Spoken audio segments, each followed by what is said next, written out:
Kita merancang, Allah turut merancang. Dan perancangan Allah adalah sebaik-baik perancangan. Itu adalah petikan daripada firman Allah dalam surah Ali Imran ayat ke-54. Dan ayat tadi ada kaitannya dengan kisah yang Acah nak sampaikan kepada kalian ni. Kisah tentang seorang peniaga dan boleh dikatakan dia ni jutawan lah. Seorang Muslim yang tak pernah menjalankan tanggungjawabnya sebagai seorang Muslim. Suka berfoya-foya dan dia ni telah digelapkan dengan harta dunia, geng. Namun, pada akhir kehidupannya, dia menjadi seorang yang sangat-sangat alim. Nak tahu tak macam mana kisah dia? Terus kekal bersama si tukang cerita. Acak akan kongsikan sebentar saja lagi.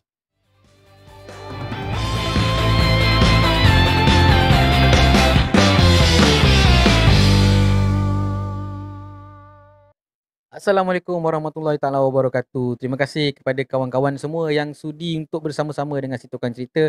Terus menyokong si tukang cerita. Acak ucapkan jutaan terima kasih kepada anda. Dan kepada anda yang mungkin baru saja jumpa channel si tukang cerita ni, Acak ucapkan selamat datang. Dan Acak harap anda boleh join dengan geng-geng yang awal tadi tu untuk terus menyokong si tukang cerita supaya channel ini dapat lebih berkembang satu hari nanti. Alright. Hari ni Acak nak kongsikan dengan kalian sebuah kisah berkenaan dengan seorang lelaki, seorang usahawan dan boleh dikatakan dia ni seorang jutawan. Dan kisah ini Acap tonton di sebuah saluran TV di Indonesia, sama ada RCTI ataupun SCTV ketika itu. Dia memaparkan kisah lelaki inilah. Dan kisahnya begini, geng. Satu hari, lelaki ataupun usahawan ini yang kita beri nama dia sebagai Tuan Jamal, ya. Tuan Jamal ni telah mendapat jemputan daripada negara seberang. Dia di Indonesia dan dia perlu pergi ke Singapura. Singapura ataupun Malaysia lah ketika itu untuk pergi buat business trip lah dekat sana.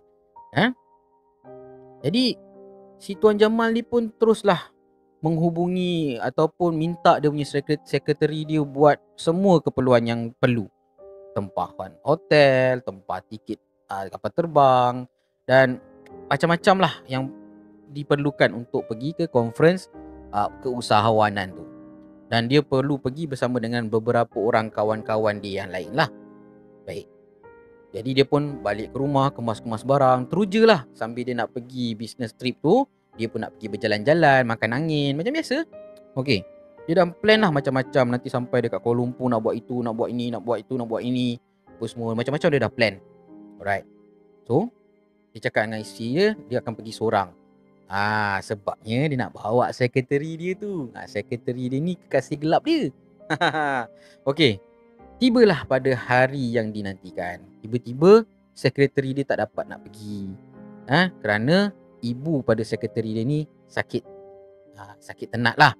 Dia tak dapat nak pergi. Dia kata, oh, it's okay, tak apa. Cuma kat Kuala Lumpur pun boleh dapat perempuan lagi apa, kan? Right.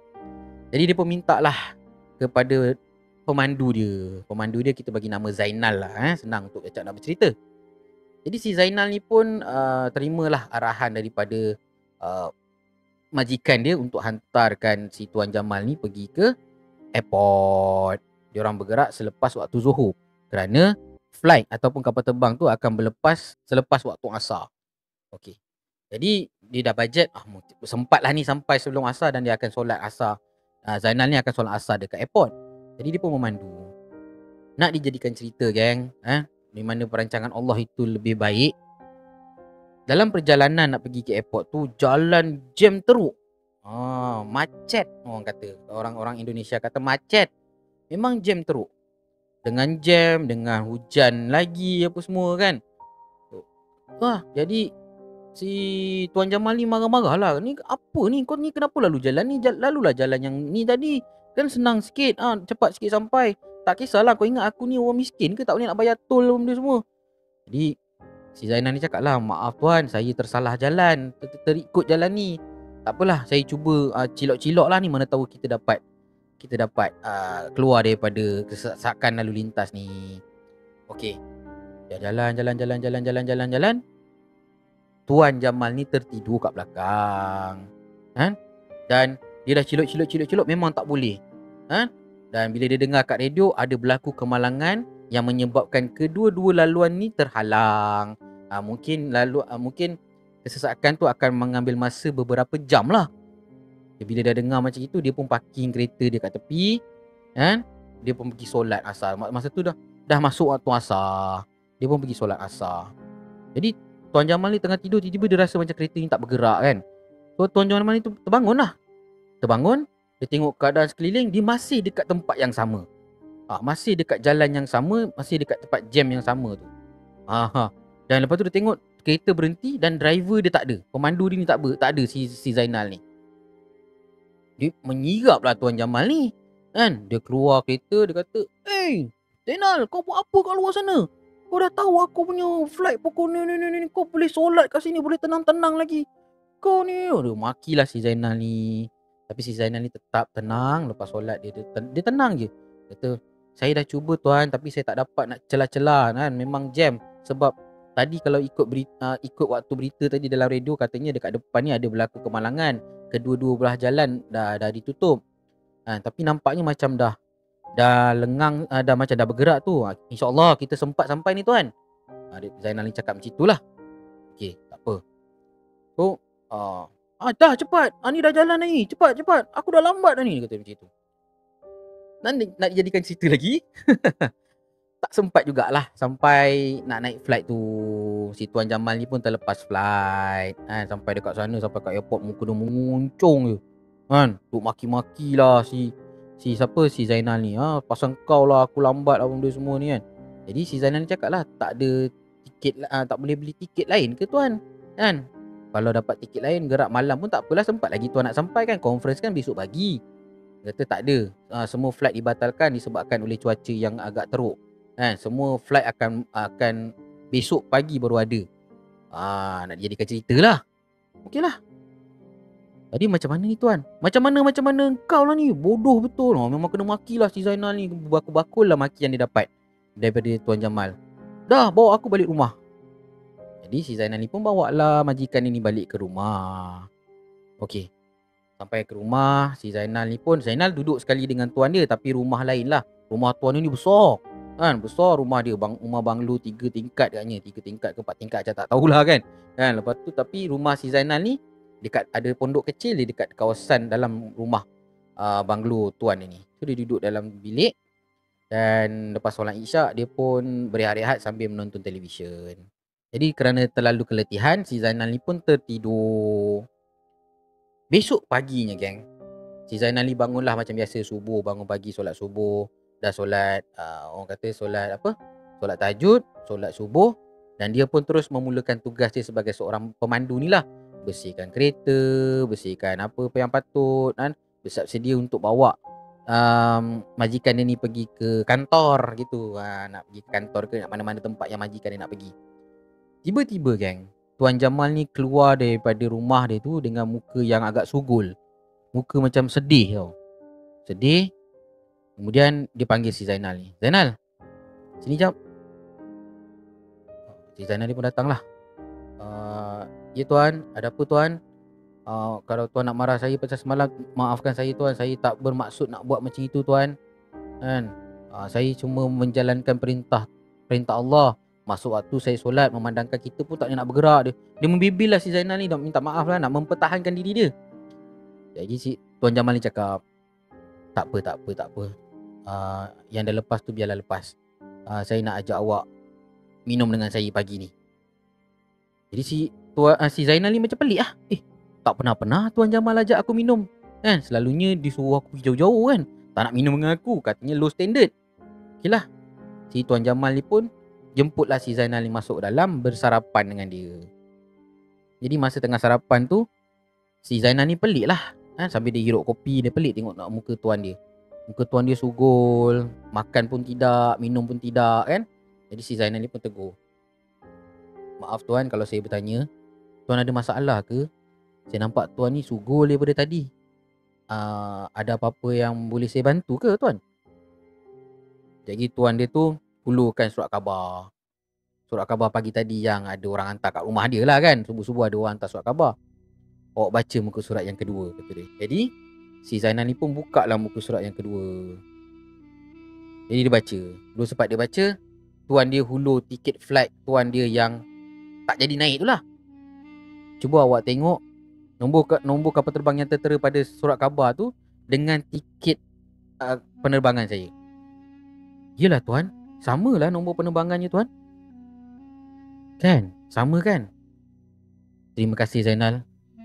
Kalau awak tak solat kan, kalau awak terus ikut kata saya cari jalan cepat-cepat sampai ke airport pada semalam, tantah saya dah tak ada lagi pada hari ni. Tantah saya ni meninggal dalam keadaan su'ul khotimah ataupun meninggal dalam keadaan yang tidak beriman, kata dia. Rupa-rupanya geng dekat surat khabar tu kan menyatakan bahawa kapal terbang yang akan dinaiki oleh Tuan Jamal ni tadi dah terhempas dan menyebabkan keseluruhan anak kapal dan juga penumpang kapal terbang tu mati di tempat kejadian. Memang tak ada yang hidup, tak ada yang selamat. Dah terhempas, kapal terbang terhempas kan. Kalau kata ada 10 kapal terbang terhempas, satu kapal terbang tu belum tentu ada yang selamat lagi lah.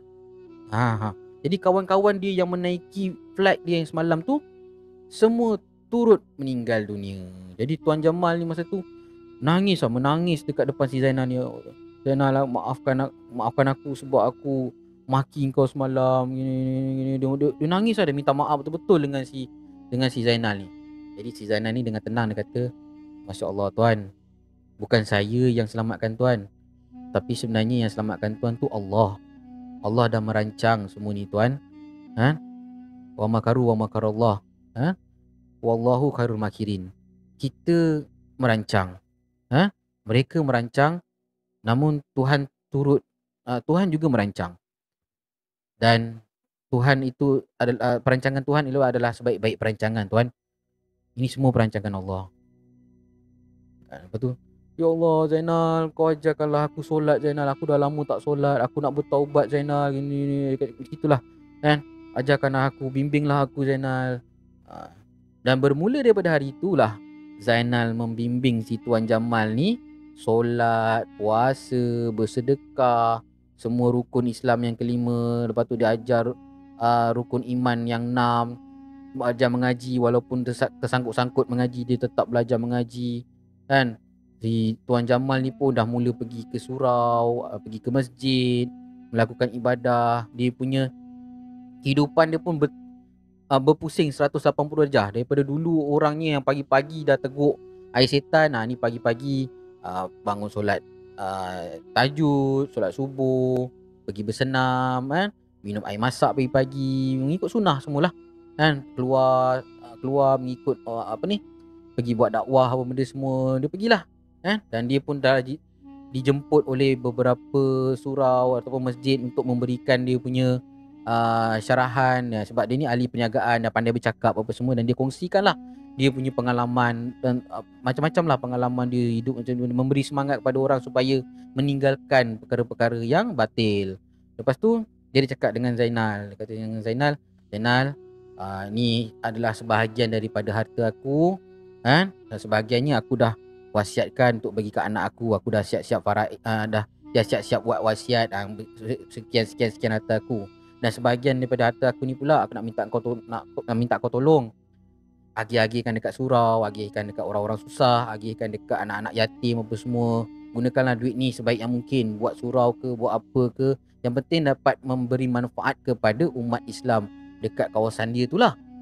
Jadi si Zainal ni pun dah diamanahkan begitu, si Zainal ni pun melakukan. Dan tak berapa lama kemudian geng, si Tuan Jamal ni pun pergi menghadap Ilahi kan. Dia meninggal dalam tidur selepas solat Isyak. Dia tidur dan besok paginya subuh isteri dia kejut. Nak kejutkan suami dia ni lah kan. Tengok dah tak ada orangnya kan. Menurut si Zainal ni, masa dia meninggal tu dia dah siapkan kiam tangan dia, keadaan muka dia berseri-seri, muka dia yang tersenyum waktu dia meninggal dunia tu. Memang Zainal tu waktu dia pergi tu, yalah sedih, memang sedih lah majikan dia meninggal dunia, tapi pada masa yang sama dia gembira lah Dia gembira bahawasanya yang tuan dia ni meninggal dunia dalam keadaan husnul khotimah, kan?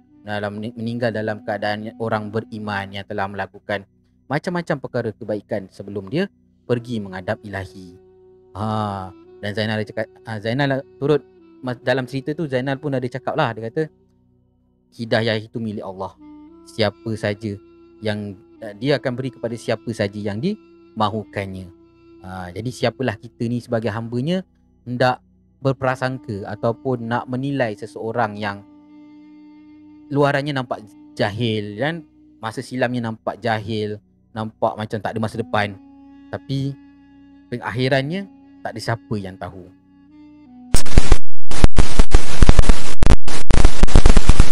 Alright kan, itulah dia kisah yang Acan nak kongsikan pada hari ni kan. Mudah-mudahan kisah ini dapat memberi iktibar. Dan mudah-mudahan perkara apa yang Acak sampaikan ni memberi peringatan kepada diri Acak sendiri dan juga kepada kita semua yang mendengar. InsyaAllah sama-samalah kita berdoa supaya kita ni istiqomah untuk terus beribadat kepada Allah Subhanahu Wa Taala kan.